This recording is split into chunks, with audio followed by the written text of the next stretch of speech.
ನಾನು ಇವತ್ತು ವಿಶೇಷವಾಗಿ ಗುರುಗಳ ದರ್ಶನ ಕೊಡಿಸೋಣ ಅಂತ ನನ್ನ ಆಶ್ರಮದ ಜನಗಳನ್ನೆಲ್ಲ ನಾನು ದೇವಸ್ಥಾನಕ್ಕೆ ಕರ್ಕೊಂಡೋದೆ. ಇಲ್ಲಿ ಸಾಯಿಬಾಬನ ದೇವಸ್ಥಾನ ಒಂಥರ ಪಾಸಿಟಿವ್ ಎನರ್ಜಿ ಇದೆ, ತುಂಬಾ ಚೆನ್ನಾಗಿದೆ.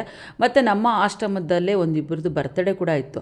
ಅವರ ಒಂದು ಬರ್ತ್ಡೇ ಸೆಲೆಬ್ರೇಷನ್ ಮಾಡಬೇಕು ಅಂದ್ಕೊಂಡೆ ನಾನು ಈ ದೇವಸ್ಥಾನಕ್ಕೆ ಕರ್ಕೊಂಡೋಗಿದ್ದು.